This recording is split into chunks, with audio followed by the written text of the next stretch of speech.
Chelsea Sodaro, welcome to Second Nature. Hey Lucy, thanks for having me on. I'm stoked to be here. I'm so happy to have you here. You've been on my wish list of guests to have on here for so many different reasons, and you've got some news to share today, which adds to the excitement of today's episode. I would love to just help the audience really pull up to speed on some of this stuff because I think a lot of people have probably heard your name. Maybe they've seen the New York Times article. Maybe they're generally aware of where you are in the sport of triathlon and how you exist in this world and how you've inspired so many different people on so many different levels, even beyond triathlon. I think a lot of people really took a lot from that big Kona win. But can you just kind of give everybody a good like basic primer to Chelsea? Sure. Well, that's so sweet. Um, I'm a longtime fan of the pod, so it's really cool to be on here. I am a professional triathlete. I'm a lifelong runner. I ran in high school and college and post-collegiately until I got really injured and had a super bad day on the wrong day at the Olympic trials in 2016. And my husband suggested I try triathlon because I cross trained all the time. So I figured, like, why not race the sports that you're cross training in? And I ended up dabbling in some Olympic distance triathlon. Then I moved up to long distance and I had this breakout season in the half Ironman in 2019. And I thought the world is my oyster. Like, I'm kind of making real money and I'm having fun and I'm good at this. I found my niche. And the pandemic hit in 2020. And instead, well, I tried chasing some Strava segments, and my Strava segments were where when I was living in Marin County at the time, the people who have those segments are Kate Courtney, Allison Tetrick, like a handful of world tour women. So I was getting my virtual ass kicked on Strava. And I thought, you know what? A better use of my time maybe would be starting my family now. And so I got pregnant during the pandemic and gave birth to my daughter in 2021. And then I won the Ironman World Championships in 2022 in dramatic fashion with a baby handed to me at the finish line. And that was my, big breakout moment in my sport. And because I think of the, climate that we're in, the moment that we were in, um, it really transcended my sport in a cool way. And it's given me this unique platform that I never expected and this whole career that I never expected. And it's been a super wild ride. That's incredible. I feel as a parent that what you did was just absolutely superhuman because most of us can just barely function on any level. And to be competing at the highest level of the sport, winning one of the biggest, gnarliest, hardest events on the planet, just as a parent, wow, like hats off 1,000%. And I think that's what makes the story go so much further than just triathlon, right? Is that you're sharing a story that millions of people around the world resonate with. Like, I can barely function, and here she is winning Ironmans, doing the same thing I'm doing. It's so impressive, so incredible. Thank you. And I think what really made the story come full circle is what unfolded afterwards. I was really transparent about some of my postpartum mental health struggles with anxiety and depression. It was quite crippling. And so there was a New York Times article about it. And I think that was almost bigger than the win, right? And it made it way more relatable. Of course, I won this big, crazy race, but I was still going through the same thing that a lot of new moms are enduring. And luckily, I had this incredible support system. I think it maybe gave pause to some people and also, in a weird way, gave women permission to like give themselves some space to chase the things that make them feel alive outside of their day-to-day like work and parenting responsibilities. I think you I completely agree, and I think you gave people permission to be able to do that. I guess what I'd be curious about, like you created meaning for so many people in that moment, but what was meaningful to you? What was the most impactful thing in your world, in that kind of window post Ironman or post Kona, I guess? Was there anything that really stood out to you of like this is the most important part? A few things, and I'll be really transparent about Like the finances of professional running are super hard. I'm sure you talk about this with Dylan, like what these contracts look like. I was totally scraping by when I was a, quote, professional runner. And then when I was chasing Olympic distance triathlon, we were losing money. We had negative money. And it wasn't until I started this long distance thing that I like paid off my credit card bill and was like, in black. So when I won Kona, I remember this kind of triathlon media person sat down with me at a bar and he looks at me and he goes, just so you know, your life just changed. And if you are not making 300 to $400,000 next year, someone has royally effed up. Wow. And I was like, whoa. Um, so just to suddenly realize, like, oh my gosh, I have just created this very sustainable lifestyle for my family overnight. And we were at a place at that point where, like, we had stability, but it was so life-changing. And I suddenly had a lot of freedom in who I could work with. I was such an underdog, right? I didn't get invited to any of the pre-race media. I didn't get invited to the pre-race press conference. I had no deals signed for the next year. Wow. So suddenly the world was my oyster. And because, it was 2022, all of these brands, they wanted to look woke, like they were supporting women in sport. And what a moment to support a woman who's a new mom, who's Hmm. winning. Yeah. Yeah. On the biggest possible stage. Did you feel pressure in that moment of, because along with $400,000 obviously comes a lot of expectation. Did you have a moment where you got chills of like, oh no, what did I just, like now I have to really continue to deliver? I mean, obviously you'd won stuff in 2019 and you won this event, but like, did you feel any sort of pressure to come with like, okay, now I'm going to have this potential windfall moment, but also that means that like I'm going to have to continue to, live up to all kinds of extra expectations, I guess. I think at that time, right after the win, my body was very much postpartum still. It wasn't until the 6 weeks before Kona that I could do a full training block. And so in my mind, I was thinking, what if I have a whole year of consistent training? Mm, What if I have a whole year of sleeping through the night? How good could I be? And what was more stressful for me was the business side because I didn't have the right people around me to support those negotiations and seeking out the right brands. And it was such a pivotal time. And I really wish I had had my current management now that I had then, because it's hard to know. I think a lot of people didn't know what that moment meant. And kind of endemic agents and managers can be so myopic in their little niches and relationships rather than thinking bigger. And I think maybe even for me, I only had the capacity to really understand like what it meant for triathlon specific partnerships. But I think there was a world where we could have done a better job of thinking a little more long term of how I wanted to set up my business. And luckily, I'm in a place now where I can do that and I have the right support to help facilitate opportunities beyond just, triathlon sponsorships.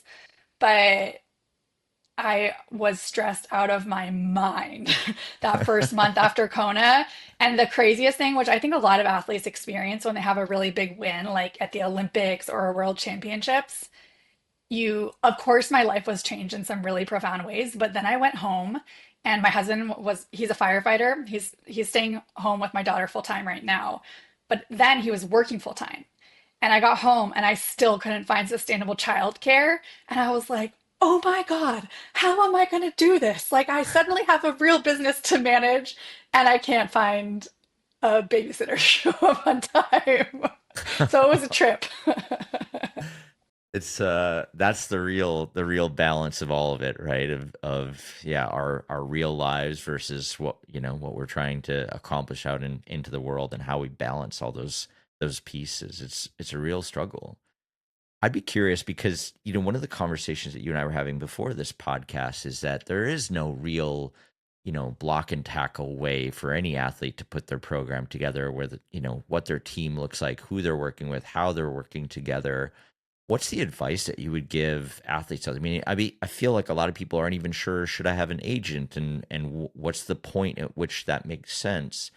Can you give just some general advice for how to put a program together, similar to maybe what you have now, or maybe the steps that you wish you would have known in that post Kona window?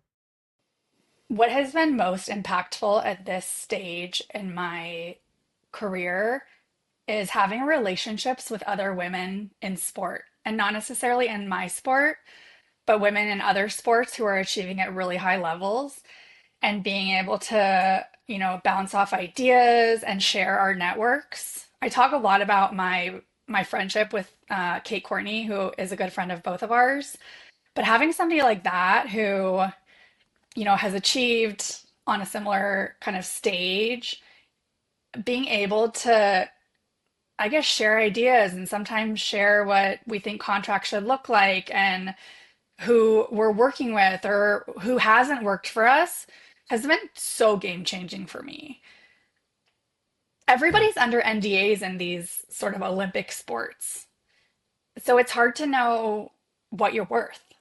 Hmm. And, I'm not saying you should necessarily break your NDAs, but I think when you have trusted allies in this arena who can refer you to managers and agents, or, other relationships they have who can guide you, I mean, it's such a game changer. Or I guess that's at this stage been something that's been so helpful for me.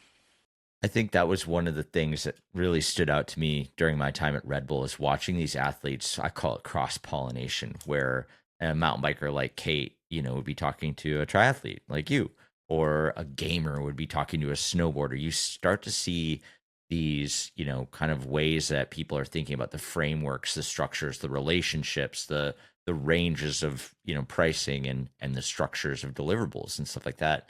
I feel like there are certain sports that are a step ahead of other sports, and you could kind of look over and see what that sport did in that window, and take a note from there, and take a piece from, this sport or this athlete, of how they did that and that. I think that's sort of the essence of second nature of the podcast, is that we're trying to like pull other people in front of, this outdoor industry to share best practices, to share tactical advice, to share input and feedback, so that people can make better decisions, whether they're on the brand side or on the athlete side. And I think your relationship with Kate's definitely a good example of exactly that. You just recently signed with RXR, our friend Jonathan. Is that right? I did. Yeah. I started working with RXR at the end of last year. And that has been such a journey and growth opportunity for me. They have RXR, of course, Jonathan is leading the charge. And then they have such great people there who have really specific skills, whether it's Will Taylor, the VP of business development. He's really hands on negotiating with brands. Whereas when Mason, she is a client manager. And so she is kind of my day-to-day liaison with my partners. And they have this unique setup where it really takes the stress off of me kind of on the day-to-day, and I have space to dream up these big ideas, and then they help me put them into place, and also have this amazing network of partners and relationships that I can tap into when I need to. So it's been really fun. And I think it's these niche sports like cycling or running or triathlon, it's hard to find good support and management in those sports. Like I don't I wouldn't necessarily recommend any of these like sport specific managers, because I think the vision, it's not there. And there's also it's also it gets complicated when you're leveraging athletes in the same sport against each other for deals and for partnerships. And so it's hard to have like real trust there that your manager has your back. And the great thing about RXR is that they manage athletes in similar sports, so they understand the landscape of cycling. They understand how important it is that I have the best chain so I can save as many watts as possible. But also, they work with these superstar outdoor athletes like Jimmy Chin and Alex Honnold, who are doing crazy projects that are much bigger than anything I have done or probably will ever do. And so I think this vision to think bigger is there, which has been really fun. It's kind of interesting that they are cross-pollinating on that level too. So even your management is, kind of looking across this giant field of athletes and creators and, whatever you want to call it through their entire roster of speakers and stuff like that, and sort of identifying these best practices of, huh, this worked really well for Rich Roll over here. I wonder if we could take a little bit of that essence and bring it over to Chelsea here. What if we did this thing that we used for Kate and brought it here? I've got to imagine it's a pretty interesting learning experience working with them, just given that I want to say they're like sort of non-traditional in a way, in the way that they're set up, where they do have such a wide range of talent, where most management is sort of focused on one sport, like you were saying.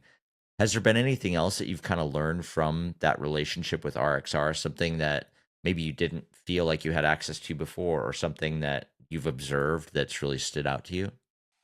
I think the professionalism is on another level than what I've experienced. And, Jonathan has so much experience, like we were talking about with building or helping Rich build his voicing change empire.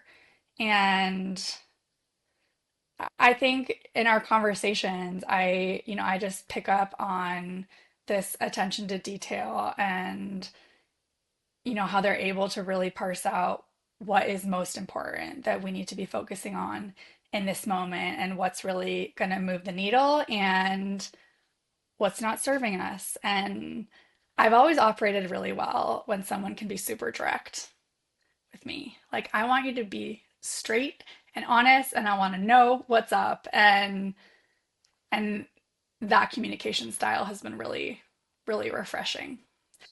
And also they're like quite accessible. I think what I found in the past is I could go, weeks, a month at a time without talking to a manager. And now there is, a couple times a week we're in conversation about whatever project or partnership is happening. And I think something that's really important for athletes to understand that RXR certainly does is that, and I struggled with this when I was a new runner, when I was a new professional runner. You think like I've performed at this level, so I deserve this kind of support. And the flip that has switched for me since, getting in triathlon and really reaching this level of success, the thought process should be, how can I serve my partners best? And how can I bring value to what they're already doing, or what creative idea could I come up with to really like enhance their brand? And with RXR, we're always talking about how can we make sure that we're adding value and that we're bringing the best we can to these partnerships so everybody's really happy and they feel like they're getting what they need and what they want out of working with us. Um, and I have the support to really bring that kind of attitude and a team to help me deliver on the partnership so that everybody feels fulfilled and proud of what we're achieving both on the race course and off. You're speaking my language right now, honestly. I love the idea. And, I think this is like life advice too, right? Like bring value to everybody that you make contact with is like such a great way to build relationships in general. Bring value to the brands that you work with. Understand like what that relationship is. I always try to look at these relationships with brands, whether, it was my time at a brand working with athletes or now in my next phase of being an athlete working with brands. Is like, how can I be a creative partner? How can we build things together that bring value to everybody that's involved instead of it being sort of this one way, like you owe me this type thing? And I feel like that mentality unlocks the best stuff, the stuff that everybody's really excited to work on together. And, it's not just like a one-way thing. It's not just I get this and you get that. And at the end of the partnership, it's just been head to head the entire time. Like nobody wants to continue that relationship versus if we've been collaborating and it's been successful, why wouldn't we keep doing that? I mean, when you say it out loud, it makes so much sense, but I feel like in practice, it's a lot harder for a lot of both the brand and athlete side to maintain that. Absolutely. Yeah, I mean it takes a lot of work and a lot of thought and being really intentional about how you approach these relationships and what you're putting out in the world. And I think about it probably more than I should. Because I don't want to be putting, just like garbage out. I want what I do to be really impactful for me and for my audience and for the people that I work with. One of the things that I talk about a lot when it comes to athlete sponsorship is understanding your value proposition, and I think understanding your story and what you bring to the table. I feel like it's so clear with kind of what you bring to the table and your value proposition and your story that it makes it really easy to find brands that are congruent to that and also are trying to tell that same story where you fit in so perfectly when it comes to this idea of collaborating with your team, coming up with creative ideas and really things that are sort of an extension of your brand as an athlete. I want to talk about the news. I want to talk about this new announcement that you just made. Tell me, so let's not bury the lead. You're putting on a giant event called Unlocking Yes, and I want you to tell me everything about it. But before we get all the way into the details, where did the concept for Unlocking Yes come from? It's twofold. So, um, the name comes from my mantra, my personal mantra, which is yes, yes, yes. And I told this story a bunch of times and I will rehash it here. But when my daughter, we were in Kona for race week in 2022, and my daughter was a year and a half, and she was in this toddler phase of saying no to everything. And my dad would dance with her in our Airbnb and he would say, yes, yes, yes, yes, yes, yes. And it got stuck in my head for the entire Ironman. So to every pedal stroke, every stride, I was like, yes, yes, yes, yes, yes, yes.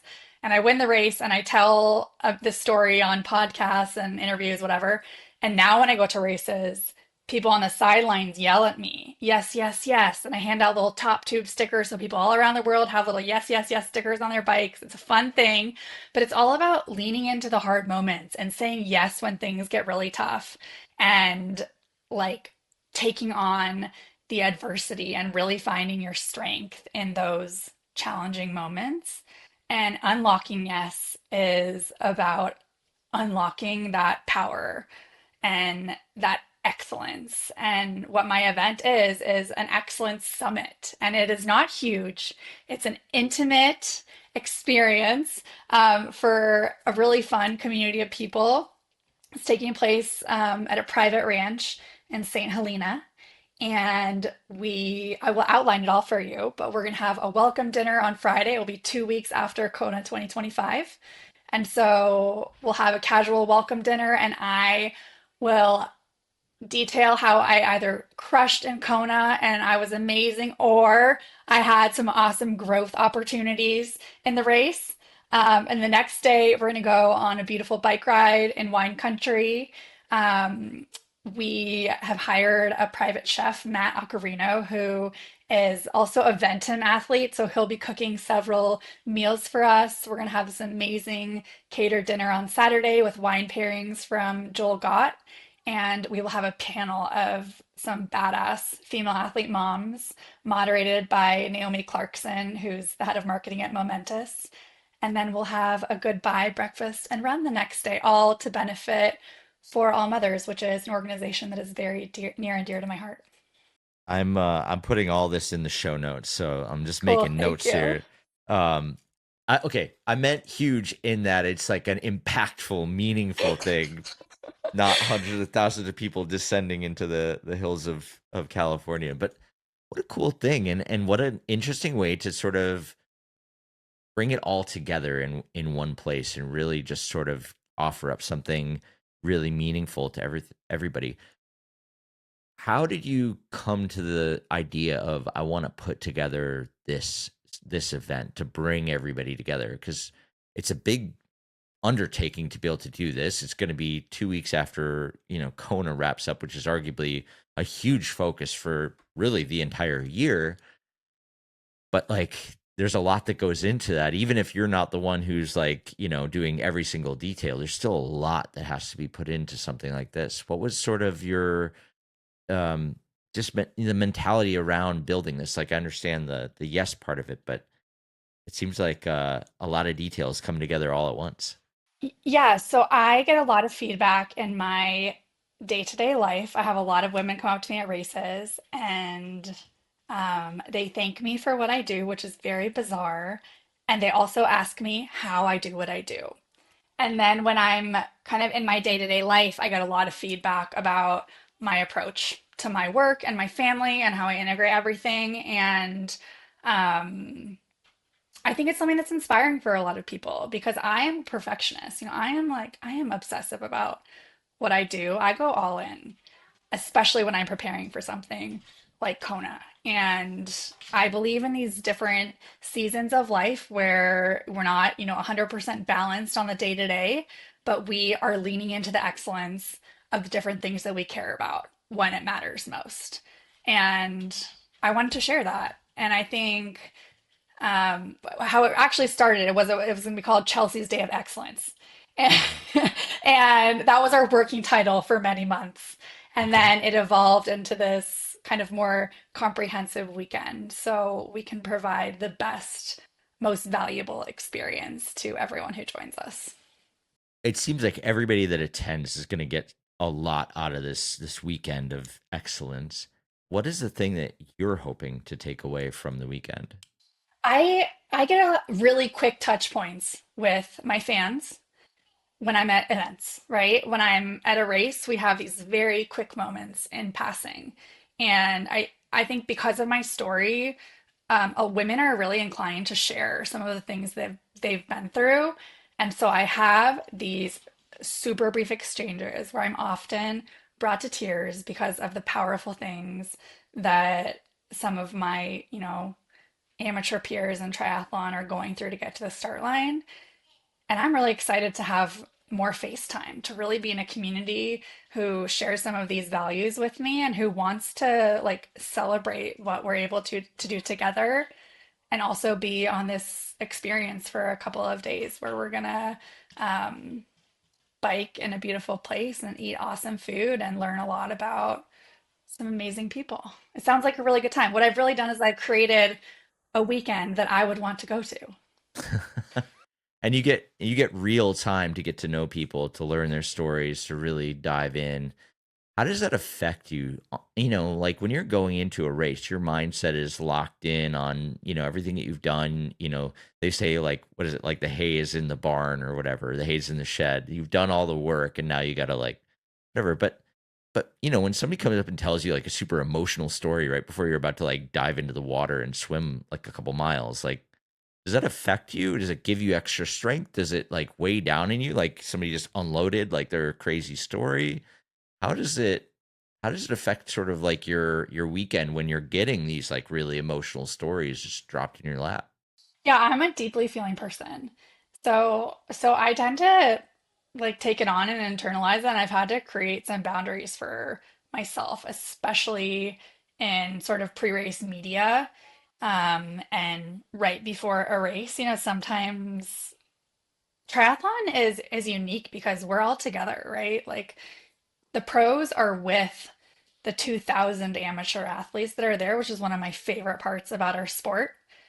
Um, but also it's kind of hard to sometimes create space for yourself. So I've had to find creative ways to, I guess, isolate myself right before a big competition. And then I've actually stopped talking about my family and my story in press conferences or pre-race media that is specific to an event because it makes me really emotional to start talking about my daughter and my family and how we make it all work. Like it's a really hard thing, and it's the sacrifice for me is not the training and the racing. Like I love doing those things. The sacrifice for me is time away from my kid.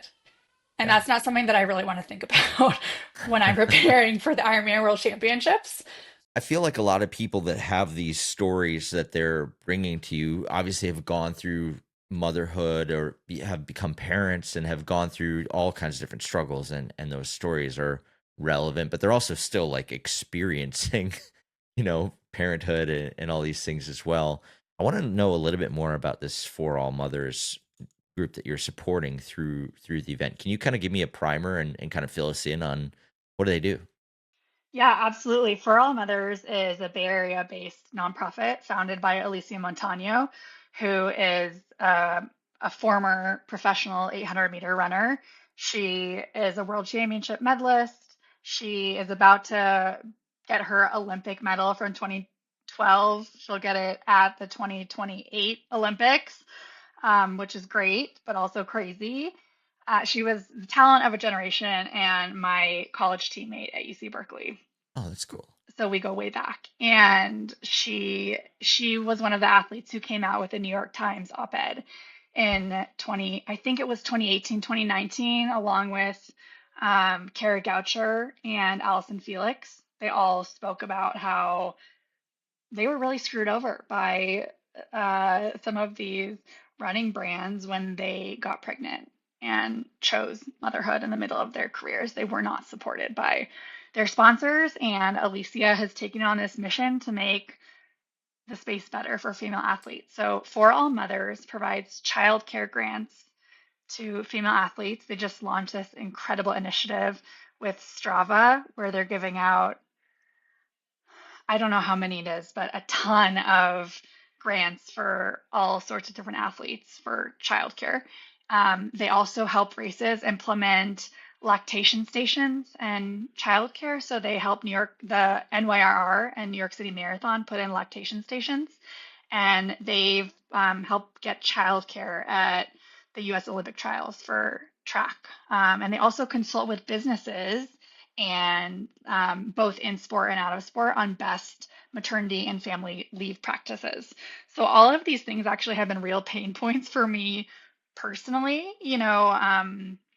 It's really hard even now to get maternity and professional athlete contracts, something that I've advocated for, and that my managers continue to advocate for with me. But it's not a given. Like, even in 2025, it's not a given that some of your favorite female athletes have maternity protection, even the ones who are at the top of their game, at the top of their sport. I have so many questions. Yeah. I mean, okay, let's go best case scenario. What would it look like for a brand to implement what they need to do to support this? I've actually seen a few of these, but I'd love to hear just like what's best case scenario look like for a brand to provide something like that. It is such an interesting conversation. And I think every pregnancy and every postpartum period is different. So I am always advocating for the most support possible. And realistically, I think that it can take a year to return to competition. Our jobs are quite unique, right? So we still need to be able to provide value to these partners. And I think that that's something that we can do a really good job of when we're pregnant. And, um, one of the groups with the like best purchase power in our country is, women age 30 to 50, especially in the outdoor athletic space, right? Like, they want to be active and they want to buy the products we're using. And if we can show how you still need the stuff when you're pregnant and choosing motherhood, like, we could still do a really good job of representing the brands that we work with up until maybe the last couple of weeks of our pregnancies. And then what's tricky is the return to sport after baby. And um, I think having a real maternity leave period, at least for 3 to 4 months, so where you just get to focus on your baby and you don't have to be doing social media and thinking about your job, is really important. Um, I think the return to competition, 9 months to a year, is really what we need. We need that kind of period of time to rehab our bodies and return to sport in a healthy way to set us up for a long-term career. When we rush that period, um, we can really compromise how long we'll be able to stay in the game. So I think having a period of 3 to 4 months where we get to, be with baby and be with our family and check out of work is important. And then allowing us a period of, 6 to 9 months more to return to play is the right choice in a perfect That world. that feels pretty fair. And I think the thing that probably a lot of people miss is this idea of what other stories can you be telling with those athletes while they're going through this extremely, I guess, common, but also unique to them experience, right? And all these brand storytellers who specialize in storytelling, like, well, here's your chance, like take advantage of this situation and do something with it. Like we've already seen the I worked hard and I won, or I worked hard and I lost storyline.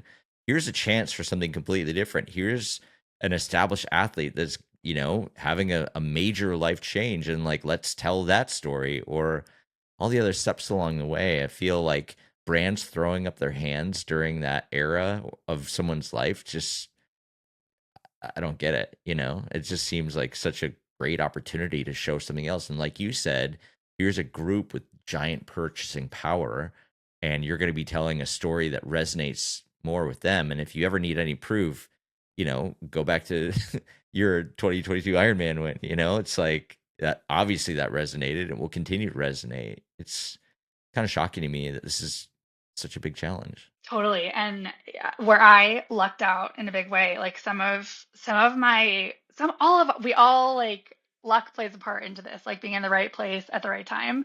But when I was pregnant, this PTO organization, the Professional Triathletes organization, was starting up, and they were trying to do all of the right things at the time. So they had a maternity leave policy, and they wanted to showcase this as they were launching. And I got pregnant around this time, and they asked me if I would be interested in creating sort of a docu-series with them. Mm. And I said yes, because I wasn't competing. It was a pandemic and I was pregnant, so I wasn't training that much. And I was like, sure, why not? And it's mostly self-filmed. It ended up being 2 episodes, but I have hundreds of hours of documenting my pregnancy and the first 5 months of Sky's life. And they made a couple of episodes that did okay. But then when I won Kona, they had all of this footage telling the story of like the nitty gritty, kind of challenging ups and downs of getting pregnant and having a baby and trying to come back to sport. And they made a sort of highlight reel. I think it was 20 or 30 minutes. And it wasn't like, it didn't have like amazing cinematography, but it was real, and it culminated in this big win. And that was so powerful. I don't know how many people have watched it, but I know it resonated with a lot of people, and it was on Eurosport, and gave me this unique platform as well, because we had a story. Incredible how yeah, you put all this effort into that thing, and you just sometimes never know where it's going to land or how it's going to shake out. And like you said, you put 2 episodes out, and then all of a sudden like this other thing comes along that just opens the door in a really meaningful way. And thank goodness that you were had all that content to be able to do something with it. But And what's interesting now is, having told the story, is now a lot of the times when I talk to brands, they say, and mind you, like I am still in the peak of my athletic career. Like I believe I have at least one more super big moment in performance. But a lot of times when I talk to brands now, they're like, we'd love for you to win Kona again. What we really love is all of these things you care about and you talk about around your family and these causes. So it's amazing how your identity as an athlete can really evolve when you choose to take on other projects like this. speaking of evolution, how do you think about, I mean, it would be amazing to have a long career of even more victories and big moments and stuff like that.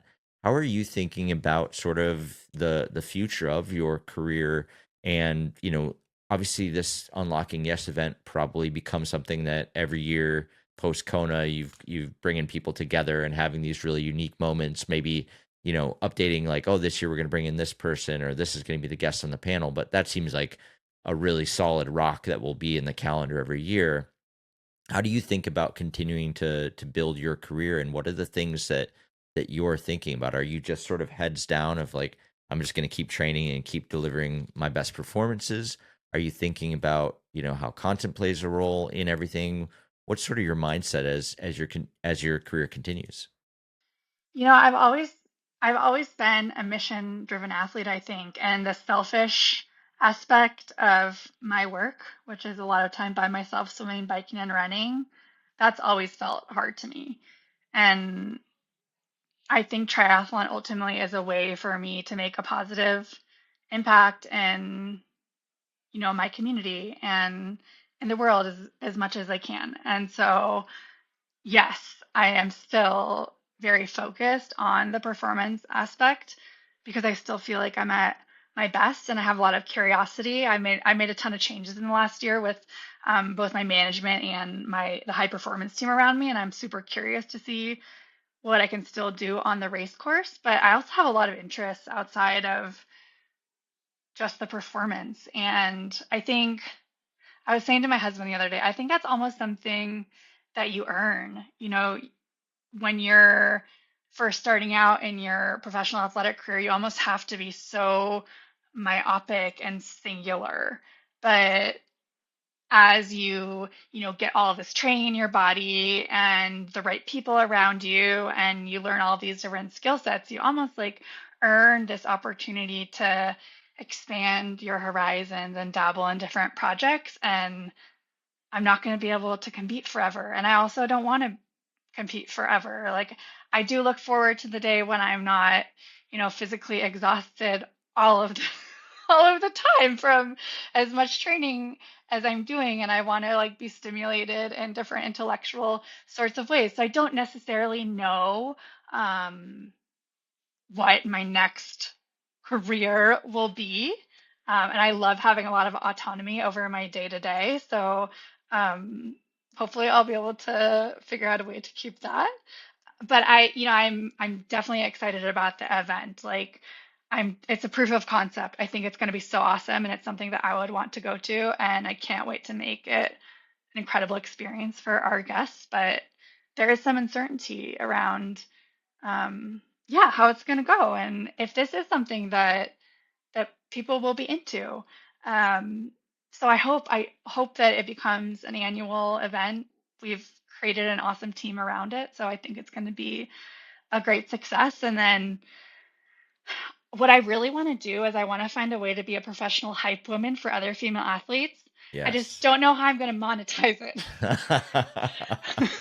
So that my family can keep this, great lifestyle that we have in Niwot, Colorado. I mean, you're putting it out into the universe, and I feel like if anybody's gonna do it, you stand a pretty good chance of doing it.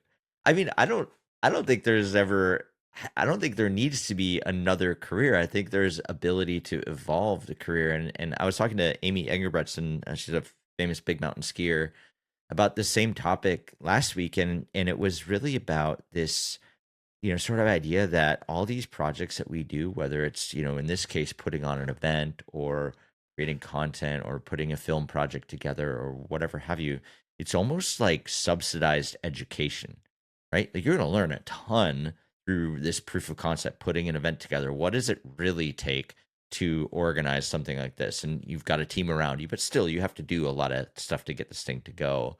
But you do have the support of this management group. You do have the support of some amazing sponsors that are going to help subsidize this learning experience for you too.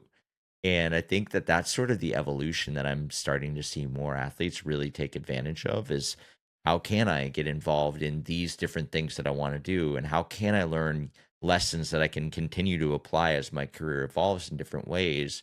And all of a sudden you finish your, competitive high performance era of your career, and you have all these other skills that you can then put into practice that help you evolve and help you stay who you are and do what you do. And so, you know, I feel like you're gonna make this whole thing happen, and you'll have it dialed no problem by whenever that era arrives. Thank you. Thanks. Yeah, I think I feel really lucky that I have, the resources and space and time to take on a challenge like this, um, and get really great mentorship along the way. I am always like shocked by some of the contacts that I have on my phone, right? The people that, I meet at races or through my sport or other athletes. So that's been one of the coolest parts of what I get to do. And now tapping into that network for this event has been really fun. I mean, here's a galaxy brain idea. Maybe being the hype woman is really about making those connections and helping the sports cross pollinate and helping everybody share best practices on a higher level. And taking these events that you're doing, I mean, what would it look like to bring 50 of the best athletes together in one location? Oh my gosh, you're speaking my language. You're speaking my language now. I want to do like a female athlete summit at some That, point. that'd be Hopefully incredible. nobody steals our idea. But I think when I spend time with people like Kate or Colleen Quigley, who have both been on your podcast, who are two good friends of mine, I leave our conversations and I'm like, I can do anything. I can do anything I put my mind to. And sometimes, I get lost in my day to day, right, of my training and my 4-year old losing her mind about, me picking out the wrong color socks on whatever particular day. And it can be overwhelming to be balancing all of these things and having so many plates in the air. But when I am surrounded by peers like that, I feel inspired on another level. And to see, of course, like what Kate's doing with She Sends and Colleen's doing with her Meridia Track Club. There's so many incredible female athletes taking on these bigger projects and getting their platforms and voices out to more people. And what a time! What a time to be alive. I love it. Everyone is creating these best practices that we could absolutely copy paste in our own sports. I mean, what Colleen is doing in track, what does that look like in triathlon? What Kate is doing in mountain bike, what does that look like in triathlon? I mean, our good friend Eric Lagerstrom, went a completely different direction and started making triathlon content outside of the race course. Imagine that. I know. And like, there's another best practice. I feel like we're in this era of really groundbreaking growth for all sports where we're seeing stuff develop beyond what it's been. It's been racing and racing and racing, and then content started creeping in. But then all of this stuff started opening up all these doors for everybody to do a new thing here and there. And now you get to see it. Is it going to work? Is it going to work to have, like one of the things we've seen, like Shaun White's Snow League or Grand Slam track, whatever. Oh, you have this like high profile athlete who defined that sport for however long, and they're going to have their own thing. Is it going to work? I don't know, but like we're going to find out. And in the same way with Meridia and with Kate's team and with everything else, is it all going to work? I really hope so. But no matter what, we're going to learn stuff, and then other people are going to follow through and apply. Kate had this. She has a newsletter called the Monday Mantra, which I'm sure you've read, and she was talking about the Breaking Four project, and she said something in there that really resonated with me. She said she may not have broken through, but she knocked louder than anyone else has. I just loved that line. I thought that was so, like that. We're in the era of people knocking super hard on the door, and we're gonna figure this stuff out. And getting everybody together, like your summit concept, like all the door knockers coming into one place and just like, hey, I'm trying to do this, or I did this and it worked, and sharing those things together. I mean, what would happen if that were true? And what would that unlock for everybody could be astronomical. And what is so cool is that we're in this moment of, I mean, say what you want about our digital world, right? But it's creating this abundance where we all have the power to create our own audiences. Um, and we don't have to be so worried about protecting our little, niche or whatever. There is enough for everyone. Um, and so I think it's amazing to have the opportunity to be inspired by all of these unique voices and to learn from each other and kind of grow together. It's really cool. It's so cool. The opportunity through, the positive side of social media, Yeah. right?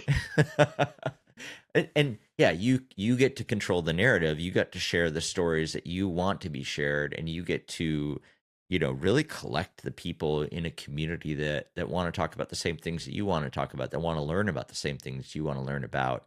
And yeah, people that care about what you want to care about all in one place. Like what an amazing moment in time. And surely there's some tension between being a professional athlete and then having deliverables that need to show up on these social media channels, but the payoff for that, for being able to tell your story or being able to launch events like Unlocking Yes, definitely worth it.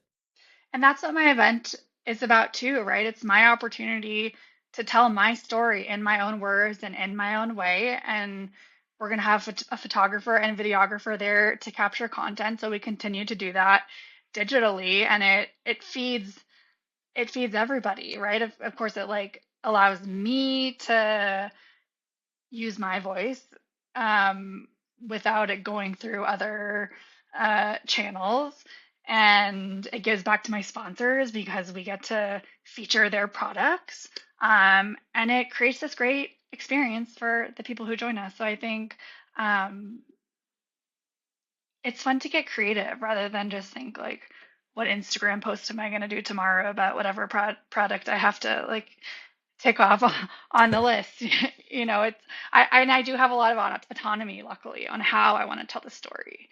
Yeah. So this is my chance to do that. Actually, just leads me to a question about how you manage that side of things. This is real tactical, but I'm just always curious how different athletes approach it. But you've got a pretty healthy grip, like between on and Ventum and the feed. How do you manage that side of just putting the deliverables out? Because it's one thing for RXR to put these contracts together for you, but at the end of the day, like there's probably a pretty long list of stuff that they want from you, and you have to make that and do it in addition to your training. How are you how do you manage sort of like that heavy lift of making so much content while you're trying to do all this stuff that you're doing? Yeah, I think that we're really intentional about how the contracts are designed. Like, I am definitely an athlete first. At this phase, I'm an athlete first, and that will maybe evolve down the road. Like I've been listening to a few interviews with Desiree Linden, who's Boston Marathon champion. She talks about how her contract with Brooks now is it's like more of an influencer contract, and she has this big content budget, so she can be telling stories of different projects she's taking on. So maybe like I will evolve to something like that down the road, but right now I still my performance is still number one. And of course, I have social deliverables, but I have a lot of say in how I'm going to tell those stories and what that's going to look like. And we definitely keep track of it, but that part is fairly manageable. And Yeah. I don't have necessarily like specific asks of doing this thing on this day. Sometimes things come up if there's a launch, but I have some great people that I work with in town who I hit up if I need something to be done in a specific way. But most of it is really authentic, just me using the things that um, I need, and I feature my brands in that way. Oh, that's kind of interesting. I'm just like I said, I'm really curious about this stuff. So you have, you obviously film a lot of your own stuff, but you also have sort of like a go-to photo video person in town that you can pull in when necessary. Is that right? That's right. Yeah. That's so clutch just to have the extra help, and yeah, the expertise from other people to just like take some of that stuff off your plate. I feel like that's the balance where, everybody tries to do everything themselves, but really being able to tap into that local. I think that's something I could definitely benefit from, is just having a hand now and then. Obviously, we've got Brett who edits this podcast, but there's a Yeah. lot of other stuff that I need help with.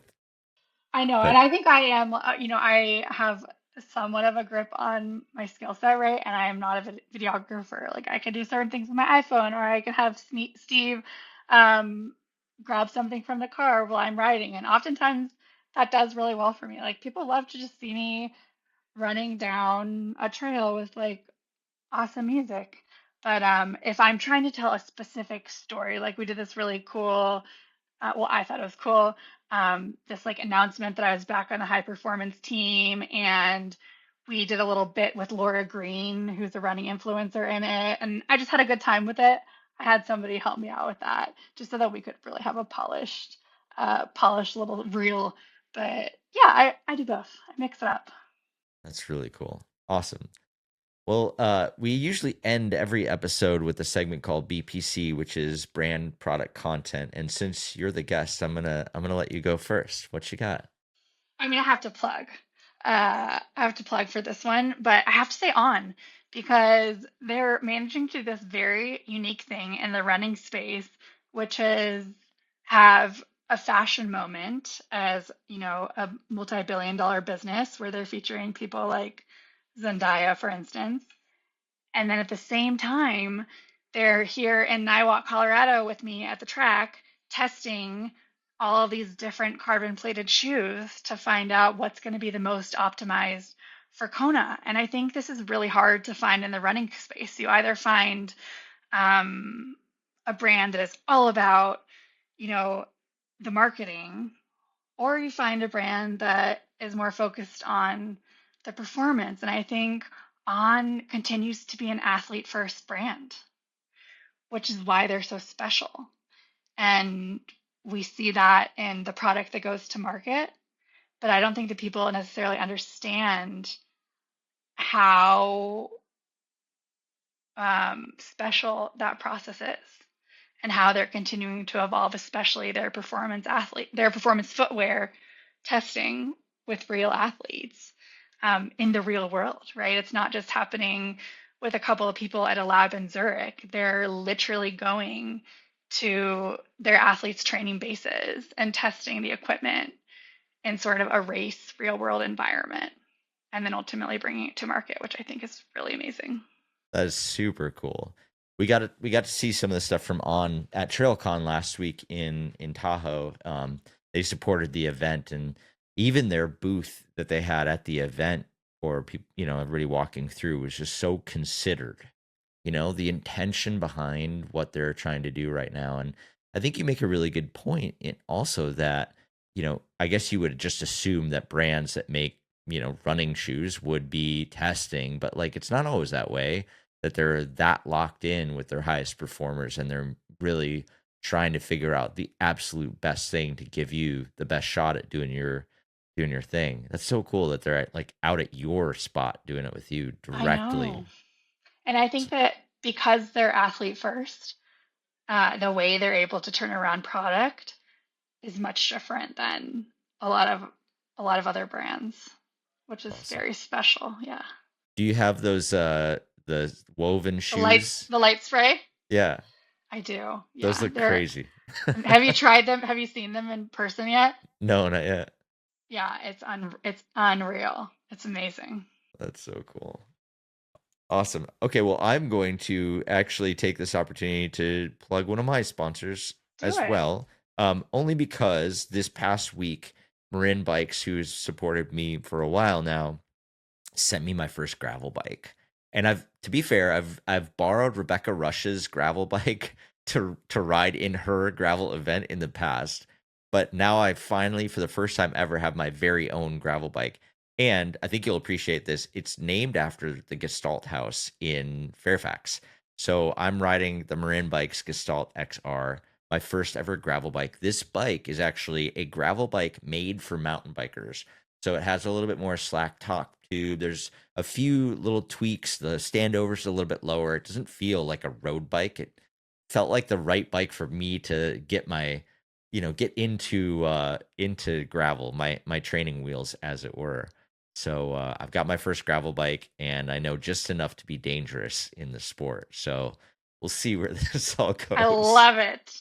Oh, you're gonna have a blast. That's so fun. I'm excited. I went on one gravel bike ride. The Smith Optics crew had Pace and McElvin in town this past week, and so I got to go with them. And I realized that mountain bike fitness is not the same as gravel bike fitness. Um, but I hung on. But definitely their casual ride was pretty aggressive. Had a little tempo in there. Yeah, my heart rate was up there. So, but also I'm excited for the opportunity. Like you mentioned earlier, there's what was it like? Oh, there's going to be some growth opportunities. There's Yes. definitely growth opportunities for me in gravel. So if I think about what my mountain bike fitness is going to be after a summer of riding this gravel bike, I think we're going to be okay. I love that. Sometimes I think I'd like less growth opportunities. But Same. ultimately, there's always an upside. It's character building, you know. I That's right. I gotta love actually that. You know, one of the big parenting moments for me this summer is actually we found this trail, a mountain bike trail by my house that I did not know existed. And it's like perfect for me. It's just a little bit outside my kids' range, but by the end of the summer, I think they're gonna be able to ride through the whole thing. There's a few technical bits that, they have to walk through or whatever. But the first time we went there and rode together, my kids are just getting into mountain biking now. So this is like a huge parenting moment. The first time around, it took us 45 minutes to do this like 1 mile loop because there's some climbing in it. There's a few technical uphills. And then on the way down, there's a few rooty sections. The second time we rode it, they did it in 26 minutes because they kind of knew what was going on. And when they came down, I was like, I had the light bulb moment. I was like, all right, guys, every time you break your record for the loop, I'm going to buy you ice cream. And so the next day, they're like, Dad, we want to ride. And then they brought it down to 23 minutes. And then the next day, they're like, Dad, we want to ride. And now we're down to like 19 minutes. And I'm like, okay. But they're actually like genuinely improving. And also, they're getting more excited as they develop skills. So I think I've found like maybe the secret hack is ice cream. Um, You've cracked the code. yeah. That's But so fun. Oh man, we have a little pump track near off the trail. We live right on this trail and outside of Boulder, and we have a little kids pump track on it about half uh mile from our house. And Sky just got a pedal bike last year, oh, that's amazing. which is so fun. So she can now do the whole pump track by herself, but it's been so fun to watch her little like brain turn and learn new skills and figure out how to brake at the right time. I mean, it's like it's the best. This is the best part about I think what we get to do. We inspire our own kiddos to pick up this stuff and hopefully, one day they'll be riding with us and we'll really truly be able to just have this extra layer, this extra level of enjoyment for the thing that we already love. Be able to do that with your kiddos is like the best thing ever. So well, Chelsea, thank you so much for being on the pod. This was so Thank fun, you. and I'm excited for the event. I've already texted it to a handful of people to be like, "Yo, check this out."